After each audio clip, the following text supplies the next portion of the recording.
Man, oh man, the madness never ends. How many of you know someone who served in Iraq or Iran? How in the world does the masses forget that we armed ISIS. ISIL, whatever they calling them this week? And why do we arm them? Because it's hard to use chemical weapons, remember? And remember we saw the videos of them chopping heads off, throwing it on the barbecue, eating hearts of Syrian soldiers, and all of those holiday spirited things. It was well known that they were the same cats we were fighting in Iraq before, that we trained them, provided logistics, supplies, weapons, and when did they receive their last shipment from the US taxpayer? Probably today.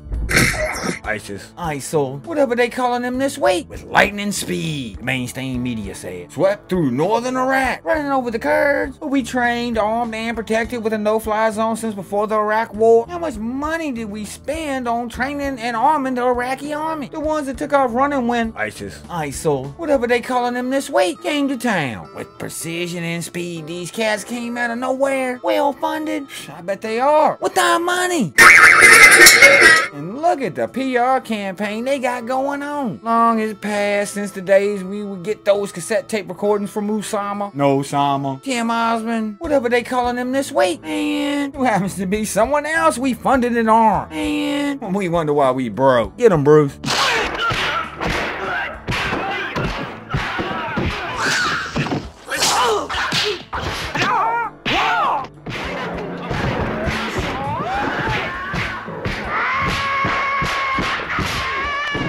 And what's up with the video? All the cats who barbecue heads, crucify kids, and eat the hearts of the enemy fake an execution. They wouldn't unless they were all fake. This whole thing just stinks. How in the world can they say one guy who fake cut a head off another one in the video was wanted for cutting his head off? Come on, man. U.S. Special Forces say ISIS is an incredible fighting force. Operates like a state with a military. How did this happen? How did they get all of this together? Well, I'm glad you asked. Because we paid for it. We trained them. We armed them. We provided logistics. We structured them just like we did Al-Qaeda and put them to work.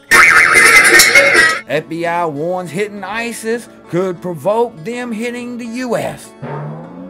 The stage is set, people, the game is rigged, and you know what? We paid for it. And we'll be paying for all the new surveillance, new weapons and gear, new rules that we have to follow with the rigid new laws that come with it to force the rules, structuring our society into their new world order concept. By the way, do you remember what life was like before the Patriot Act? Me neither. Just something to think about. I'm ChangeDaChannel, and I'm out. ChangeDaChannel.